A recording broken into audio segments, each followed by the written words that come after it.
A masked killer stalks the streets, searching for the next helpless victim of his insatiable lust for blood. As the police scramble to find a suspect, the body count climbs higher and higher. To make matters worse, the killer begins taunting the police, sending them clues, threats, and mysterious coded messages. It's like something out of a horror movie. But for the people of California in the late 1960s, the nightmare was all too real. It was all the doing of a killer whose name is mentioned alongside the likes of Bundy, John Wayne Gacy, and Richard Ramirez. But unlike those other monsters, the Zodiac Killer was never caught. In spite of decades of theories and chasing down leads, the case has never been solved. But why? What's so unique about the Zodiac Killer? Let's start at the beginning with his very first kill, as far as we know. Betty Lou Jensen was a bright, sweet junior at Hogan High School, where she was an honor student. She was a member of the Sunshine Girls, whose self-proclaimed mission was to lay a foundation of purity, service, and usefulness in all things that help to make the lives of those around us happier and the world a better place to live in. Dave Faraday was a generous, conscientious senior at Vallejo High School. There, he was active in a wide variety of extracurricular activities, including student government, the wrestling team, and the Eagle Scouts. He was especially active in the Scouts and was a winner of the prestigious God and Country Award. They were two well-liked all-American kids, and when Betty Lou and David met on a committee for a church-run music festival, it was love at first sight. On the evening of December 20th, 1968, only 2 weeks after the two had first met, Betty Lou invited David over to meet her parents before their first official date. Betty Lou dressed up for the occasion in a purple dress with a white collar, tying the whole look together with a seasonal festive Christmas bell brooch. David arrived at Betty Lou's home at 8 p.m., where he met her family before the two set off for a Christmas concert at Hogan High. Unbeknownst to their parents, Betty Lou and David took a bit of a detour after the concert, driving David's Rambler station wagon over to a secluded little spot near a pumping station on Lake Herman Road, a local lover's lane tucked between Vallejo and Benicia. They wouldn't stay long. After all, they had promised their parents they'd both be home by 11 p.m. Tragically, it was a promise they would be unable to keep. Stella Medeiros, a local woman, left her ranch on Lake Herman Road at 11:10 p.m. She was on her way to pick up her teenage son from the movie theater in Benicia and had no idea that she was about to stumble onto a crime scene that would kick off an American horror story. About 5 minutes after leaving her home, Stella's headlights illuminated a pair of bodies lying in the dirt outside of an abandoned car. It was David Faraday's two-toned Rambler. In the less than half an hour since the couple had parked, David and Betty Lou had been attacked. Unsure of what else to do, Stella drove to Benicia as fast as she could until she spotted a police car. Then she honked her horn and flashed her lights until someone would listen to what she had seen. Around that same time, Detective Pierre Bidou was pulling into the police station parking lot with 1.5 pounds of confiscated marijuana when he heard a call about a possible shooting on Lake Herman Road. He drove to the scene and found David Faraday lying on the ground outside the passenger door of his car. As Bidou examined the body, spotting the apparent gunshot wound above David's left ear, he was shocked to see that the boy was still breathing. He was rushed to Vallejo General Hospital, but succumbed to his injuries on the way. Betty Lou was found dead, lying 28 feet away from the rear of the vehicle in a pool of her own blood. More blood covered her head and face. Betty had been shot 5 times in the back in a close pattern on the right side, and twice in the front. In addition to the injuries found on David and Betty, the car itself had bullet holes in the roof and the back window. This led investigators to speculate that the killer had fired a warning shot, used it to threaten Betty and David out of the car before he finished them off. The final bit of notable physical evidence was the shell casings that littered the ground around the car and the bodies. These, along with ballistic evidence, identified the murder weapon as a .22 caliber semi-automatic pistol, which had fired Winchester Western Super X copper-coated bullets. Deputy Russell T. Butterbach of the Solano County Sheriff Department was promoted to investigator the following morning, and he, along with Detective Sergeant Les Lundblad, began to investigate the double homicide.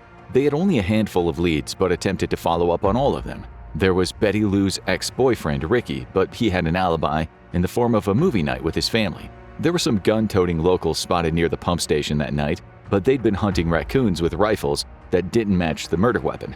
The investigative team questioned all of Betty Lou and David's friends, their classmates, anyone who might offer insight into what the police were certain had to be a drug-related crime. The police were treating the murder as if it were an ordinary crime. Tragic, of course, but the same type of violent crime that the department had dealt with in the past. They couldn't be more wrong. But they wouldn't realize their mistake until July 5, 1969, when 2 more bodies turned up. It was the night of the 4th of July, and shortly before the clock struck midnight, a young mother named Darlene Farron asked her babysitters if they could stay until 12:15, while she ran out to buy some last-minute fireworks. Whether or not she actually intended to buy fireworks, we'll never know. Her first stop was not at a fireworks stand, but at the home of Michael Mageau. She picked Michael up, and as Darlene's car sped away from his place, Michael noticed something unsettling. They were being followed by another car. Darlene sped up, and so did the car tailing them. Darlene struggled to lose the other car, and what was supposed to be an ordinary drive quickly became a car chase. As Darlene and Michael reached the Blue Rock Springs golf course, their car suddenly hit a log, causing the vehicle to stall. The other car came to a stop, parking off to the left of Darlene's car for a moment before it drove off. The two breathed a sigh of relief, believing the bizarre nightmare was finally over. Sadly, they were mistaken. Only 5 minutes later, the car came back, parking in the same spot it had before. This time it left its lights on. The driver stepped out and approached Michael and Darlene. At first, Michael thought it might be a police officer, and the two reached for their wallets, ready to have their IDs out. Then, the stranger approached the passenger side and shined a bright flashlight through the window, temporarily blinding the pair. Before they could ask a single question, the stranger fired a gun through the window into the car. After firing several shots, the shooter walked back to his car. Michael miraculously was still alive and able to catch a glimpse of the mysterious assailant. Then the man came back, firing 2 more shots at each of the victims. The golf course's caretaker heard the shots and called the police, but his account was dismissed. The authorities thought that the man had misidentified the sound of 4th of July fireworks and thought nothing of it, until 3 teenagers stumbled upon the bodies. When one of the teens called the police to report the bodies, they realized that the caretaker had heard more than fireworks and arrived on scene. If they had just listened to the first call, they might have made it back in time to catch the killer, but they still arrived just in time to save Michael's life. Though Michael's survival allowed him to give an eyewitness testimony, some of the details of the case called his account into question. He had described a car chase, and at first the police were suspicious. After all, it made sense that he might come up with a wild excuse to justify winding up alone with a married woman in a spot known for being something of a lover's lane. But an investigation of Darlene's car revealed that the ignition was turned on, the car was in low gear, and the handbrake was not set, which was consistent with the detail Michael had provided about the car stalling. Another red flag raised during the investigation was the contents of Darlene's wallet. She had left under the pretense of going to buy fireworks, but had only 13 cents with her at the time of her death. Perhaps she was expecting Michael to pay for the fireworks, or perhaps she was never going to buy fireworks at all and had met up with Michael for an entirely different reason. The investigators learned that Darlene had something of a reputation around town, known for going out on frequent dates with men other than her husband. Some of her lovers had even been police officers from the sheriff's office. At first, the authorities suspected jealousy might be the killer's motive. Perhaps it was one of Darlene's past lovers or even her husband. But then there was another possibility, something far more sinister, raised by a phone call that came into the Vallejo Police Department switchboard at 12:40 a.m., 2 minutes after Darlene was declared dead. The officer who answered the phone heard a low, monotonous male voice say, "I want to report a double murder. If you will go 1 mile east on Columbus Parkway to the public park, you will find kids in a brown car. They were shot with a 9mm Luger. I also killed those kids last year.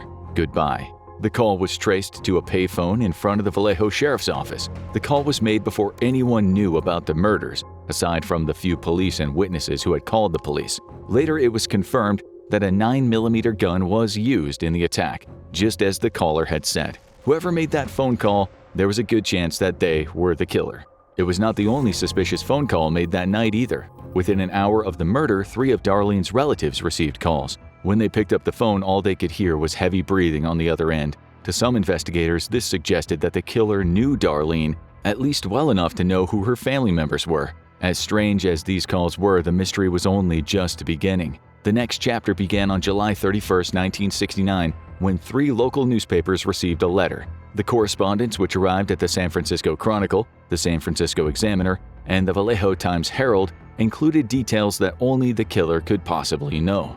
Where an ordinary letter might include a signature, these letters were signed with a now infamous symbol. All 3 letters were also accompanied by a cipher, the same one that the killer demanded the newspapers publish on the front page. On August 7th, the Examiner received another letter. This one was 3 pages long. and was the first time the killer gave himself a name, the Zodiac. All over the country, people were scrambling to crack the ciphers. Agents at the NSA, the CIA, and the FBI, as well as dozens of code hobbyists who spotted them in the newspaper. In the end, it was two of these hobbyists that first cracked the code: Donald Hardin, a high school history and economics teacher, and his wife, Betty Hardin, spotted the ciphers in the newspaper and got to work. Donald's lifelong interest in cryptography combined with Betty's determination made them the perfect team. Within 20 hours, they managed to decode the ciphers. They cracked it on August 4, 1969, but it took them over a week to convince anyone to take them seriously. Finally, their decipherment was published on August 12, 1969. About half a month later, the Zodiac struck again on September 27, 1969. 20-year-old Brian Hartnell and 22-year-old Cecilia Shepard drove out to Lake Berryessa, a man-made lake 36 miles north of Vallejo. They arrived at 4 p.m. to enjoy the sunshine and a picnic by the lake. It seemed like a safe activity, picnicking in the middle of the day, like nothing could go wrong. But as they looked up, they saw a strange man approaching them, dressed in a costume with a black hood, like that of an executioner. The hood covered his chest and was emblazoned with the same symbol that the Zodiac had used to sign the letters. There was a slit for his mouth, allowing him to speak clearly, and he wore clip-on sunglasses over the hood, obscuring his eyes. With him, he had lengths of rope and a wooden sheath on his belt that concealed a large knife. The knife was not the only weapon he had either. He brandished a semi-automatic pistol which he held up, aiming the barrel at the couple. Then he spoke, "I want your money and your car keys. I want your car to go to Mexico." Brian immediately complied, handing over his car keys and all the money he had on him, which was less than $1. The masked man took the items from him, stuffed them into his pocket, and put the gun away. He continued to speak, explaining, "I'm an escaped convict from Deer Lodge, Montana. I've killed a prison guard there. I have a stolen car and nothing to lose. I'm flat broke." After speaking to them a little while longer, he held up the lengths of rope, hollow core plastic clothesline, cut into 3-foot lengths. He told Brian to lie face down on the ground so that he could tie him up. Brian argued at first, but allowed Cecilia to tie him up on the stranger's orders. Next, Cecilia was instructed to lie down and the stranger tied her up. He then redid the ropes on Brian, tightening them aggressively. They continued to speak as the sun began to set. As the area grew darker, so did the conversation, until the man in the mask finally said, "I'm going to have to stab you people." And he did. First he stabbed Brian in the back, then he stabbed Cecilia. As she struggled to get away from him, she rolled onto her back, so he stabbed her repeatedly in the front too. Brian's injuries were not enough to kill him right away, so he played dead, hoping the killer would be convinced enough to leave him there. The plan worked and the masked man tossed the money and the keys down on the picnic blanket and left. The demands for money and keys had been a ruse all along, and he had never planned to let the couple leave with their lives.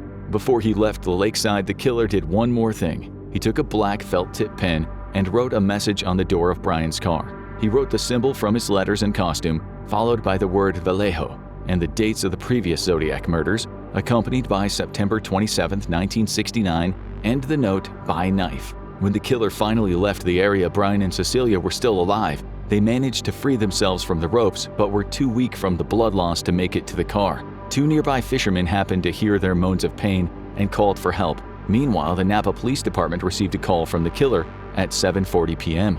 When they answered the phone, the same monotone voice said, "I want to report a murder. No, a double murder. They're 2 miles north of park headquarters. They were in a white Volkswagen Carmen Ghia.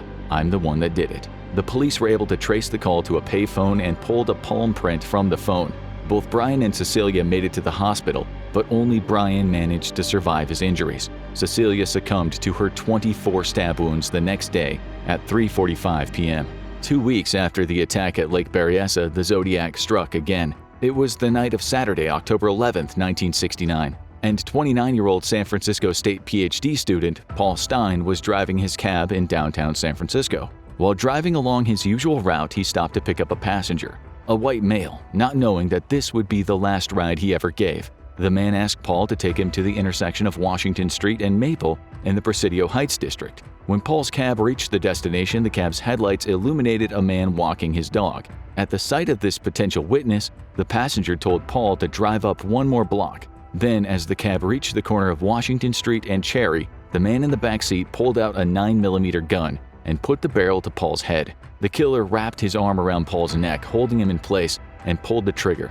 Then he climbed out of the back seat and opened the front passenger door. He climbed in, Paul's head in his lap, and took the victim's wallet. Then he wiped down the interior of the vehicle. During this part of the process, unbeknownst to the killer, he had a witness. A 14-year-old girl saw the killer, along with two brothers that she called over to the scene. At 9:58 p.m., the three witnesses called the police to report what they had seen. They described a white man in a dark jacket. But when patrolmen Donald Falk and Eric Zelms arrived on the scene, they were searching for a black adult male. So when they spotted a white man walking in the same direction the witnesses saw the killer heading after he left the cab, they didn't take him in for questioning. Instead, they asked him if he had seen anything suspicious. He told them that he had seen a man waving a gun running east on Washington. The police followed this false tip, and by the time they realized there was no man with a gun, the way they were going, the killer was gone. When the correct description of the killer was released, along with a police sketch based on the witness descriptions, Falk and Zelms informed their superiors that they had probably met the killer on the street. But even though the killer had slipped through their fingers, the police had another piece of evidence to go on: a bloody handprint from the cab, which was not a match for Stein, so it had to belong to his murderer. After Stein was killed, the San Francisco Chronicle received another letter from the Zodiac. Along with the letter, they were sent a torn 3x5-inch piece of gray and white cloth, splattered with blood. It was matched to the shirt Paul Stein was wearing when he was killed. The letter contained details of the murder, taunts to police, and a frightening threat. The Zodiac Killer takes credit for the recent murder of the taxi driver and mocks the San Francisco police for missing a chance to capture him. He also issues a chilling threat to attack a school bus, planning to shoot out the tire and kill the children as they escape, further adding to the fear surrounding his reign of terror. This mention of a school bus could have been an empty threat, but no one wanted to take that risk. Napa Valley Unified School District put up an extra man on each of their buses to serve as a lookout in case of attack. There were also a total of 70 police units riding on the buses, armed to the teeth. Plainclothes cops also watched the buses in San Francisco from unmarked police vehicles, while air patrols circled above. The Zodiac Killer never did attack a school bus, but he was far from finished with his reign of terror. On November 8th, he sent a new letter, written on a greeting card. The card featured an illustration of a pen dripping what appeared to be blood, alongside the caption, "Sorry I haven't written, but I just washed my pen." He signed the note with his standard symbol and one final note, Des July Aug Sept Oct equals 7, possibly a reference to the 7 people attacked so far, or a reference to the number of people he had killed. The cipher accompanying this note is frequently referred to as the 340 cipher due to the amount of characters it contained. No one was able to solve this one, even those who had cracked the previous one. The next day, the Zodiac sent a letter to the San Francisco Chronicle. The letter was his longest yet and clarified the meaning of his inclusion of the number 7. Next, he described a recipe for a bomb which he called a death machine, as well as a full-page diagram of it. Next, there was a strange diagram, then a postscript which read, "P.S. Be sure to print the part I marked out on page 3 or I shall do my thing. To prove that I am the Zodiac, ask the Vallejo cop about my electric gun sight, which I used to start my collecting of slaves." Though Paul Stein was the last confirmed Zodiac murder, and none of his promised bombings ever came to pass, the Zodiac was not yet finished terrorizing the people of California. On March 17, 1970, Kathleen Johns was driving along 132 West from Modesto. It was just about midnight. She had her 10-month-old daughter with her, and she was 7 months pregnant. As she drove, the car behind her began flashing its lights and honking its horn. The man behind the wheel sped up and pulled alongside her. He called out to Kathleen and informed her that her left rear wheel was wobbling. She was nervous having a strange man approach her so late at night, but a wobbly back wheel could mean a deadly accident if left unattended, so she pulled over onto the side of the road. The stranger parked behind her and offered to tighten the lug nuts on her wheel with the tire iron he had with him. She agreed, and he tended to the wheel for a moment, finished up, and then climbed into his car and drove off into the darkness. That brief moment of confusion and apprehension done, Kathleen started her car back up and pulled back onto the road. But as she did, her left wheel came loose, falling off entirely. She didn't realize at the time, but rather than tightening the lug nuts, the man had removed them, leaving the wheel with nothing to hold it in place. The wolf in sheep's clothing masquerading as a rescuer had not gone far and reappeared just in time to offer the stranded Kathleen and her baby a ride to the nearest service station. It wasn't far, and Kathleen could see it at about a quarter of a mile down the road. but it would be better to accept the ride than try to make the walk in the dead of night, pregnant and with a baby in tow. So she joined the stranger in his car, in spite of her misgivings. Her stomach dropped as the man drove right past the service station, continuing onto the deserted farm roads beyond. Every few minutes he would slow, beginning to pull over, before course-correcting and getting back onto the road. The ride from hell continued for hours, as the man repeatedly told the trapped Kathleen, "You know I'm going to kill you, and you know you're going to die." It was when the man drove onto a freeway off-ramp that Kathleen spotted a chance to escape. He briefly stopped the car, and she seized the opportunity. She opened the door, grabbed her infant daughter, and ran for her life. There was no one around her to hear her cries for help, so she climbed into an irrigation ditch and hid there. The stranger switched on a flashlight and began to search the area for his escaped victim. But before he could spot her, a trucker happened to be trying to exit the freeway. Unable to access the ramp, he slammed on his brakes and climbed out of his truck. He shouted at the man with the flashlight, demanding, "What the hell is going on?" The would-be killer panicked, jumped into his car, and sped away. The trucker offered to help Kathleen, but she was afraid to accept a ride from another strange man. In lieu of driving her, the trucker stayed with Kathleen until a woman drove their way. The woman gave Kathleen and her daughter a ride to a police station, where she reported the frightening attempted abduction. As she was making her report, she spotted a poster featuring the police sketch of the Zodiac Killer. There was little doubt in her mind that it was the same man who had threatened her life. The police searched the area and found her car. The back tire had been put back on, and then the car had been driven away from its original location and set on fire. In spring 1971, the correspondence finally dried up. The Zodiac stopped writing to the Chronicle, and imaginations were running wild. Had the Zodiac died? Been arrested for some unrelated crime? Was he injured or ill? In 1973, the investigation led all the way to the other side of the country, in Albany, New York. There, the office of the Albany Times-Union newspaper had received an envelope on August 1, 1973. In the spot where a return address would normally be written, there was simply a drawing of a circle with a cross over it, the classic Zodiac signal. In the letter, he denies rumors of his death and threatens to kill again, providing a cipher that reveals the name and location of his next victim at Albany Medical Center, with the ominous warning, "This is only the beginning." Investigators were unable to determine whether the writer of this letter was in fact the Zodiac, but it was clearly a possibility. The Chronicle received their first letter in 3 years from the Zodiac on January 29, 1974. So what did he have to say? What brought him out of retirement and inspired him to put pen to paper once again? Only a movie review and a reference to the Mikado, which he had referenced before in previous letters. He concluded the letter with a pair of numbers, a macabre final score, me equals 37, SFPD equals 0.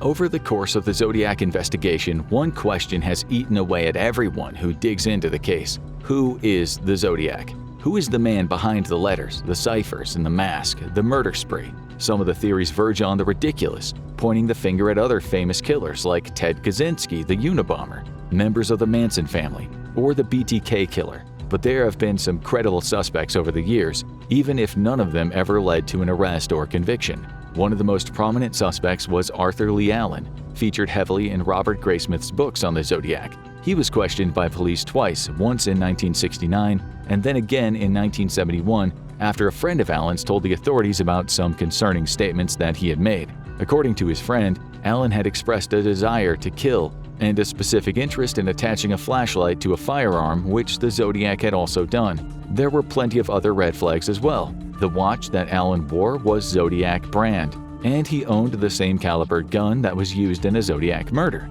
When the police searched his car, they found bloody knives, although Allen insisted the knives had been used for slaughtering chickens. He had a history of antisocial behavior too. He had been dishonorably discharged from the Navy and fired from a job as a teacher due to allegations of sexual misconduct. Even more damning evidence surfaced in 1991 when a police informant told a story about Allen bragging to him about killing a cab driver. Michael Mageau, the survivor of the Vallejo attack, positively identified Allen as the shooter from a photograph. But for every bit of seemingly ironclad evidence, there was a contradictory piece of evidence that seemed to exonerate Allen. He did not match the witness descriptions of the killer, and his fingerprints and palm print were not a match for those found in Paul Stein's cab and on one of the letters. In 2002, a partial DNA profile for the Zodiac was created from saliva on an envelope, and Allen's DNA was not a match for that either. His handwriting, both with his left and right hand, did not match up to the writing on the letters. and nothing incriminating was ever found when the police searched his home. Allen died of a heart attack in 1992, and the potential trail leading to him went cold. Over the decades, as the case remains unsolved, it has drawn the fascination of more and more theorists, writers, and amateur sleuths, all attempting to crack the remaining ciphers and finally unmask the Zodiac. In December 2020, an international team of cryptographers finally managed to crack the elusive 340 cryptogram. The coded message was written in what's known as transposition cipher, a mode of cryptogram considered outdated today. The FBI in San Francisco officially confirmed that the team managed to solve the cipher and issued a statement saying that the investigation is still considered ongoing. In 2021, a team of independent cold case investigators known as the Case Breakers announced that they believed, finally uncovered the identity of the Zodiac Killer. Several pieces of key information led them to the conclusion that the killer was a man named Gary Francis Post. First, an image found in Post's darkroom showed scars on his forehead that seemed to match a police sketch of the Zodiac Killer. Next, Jen Buchholz, a former Army counterintelligence agent, found that the Zodiac messages contained an alternate meaning when the letters of Post's full name were removed. Finally, the group looked to the death of Sherry Jo Bates in Riverside, California in 1966. Though the murder has never been officially attributed to the Zodiac, the Casebreakers claimed an FBI memo from 1975 confirmed him as the suspect. Several connections, including Post's treatment at a hospital near the murder site, a paint-splattered watch found at the scene — Post was a house painter for a living — and a boot print matching the size and style of both Post and the footprints at the Zodiac crime scenes. In spite of these claims, the FBI insists the case remains open. If, in fact, Gary Francis Post was the elusive Zodiac Killer, we will likely never know for certain. He died in 2018, and any secrets he may have carried regarding the mystery of one of the United States' most notorious serial killers died along with him. So why was the killer never caught? Because of the precise moment in time at which the murders occurred, before DNA analysis was even a possibility, some of the physical evidence was mishandled, damaging or contaminating potential DNA samples. So even as the technology has improved, there may never be a way to apply today's advancements to yesterday's mystery. Everyone has a theory, and everyone with a penchant for the unsolved wants to be the one to finally crack the case. But when it comes to the Zodiac, it's quite likely we will simply never know the full story. That's one cipher we may never hope to solve. Now check out Do We Finally Know Who the Zodiac Killer Is? Or watch this video instead.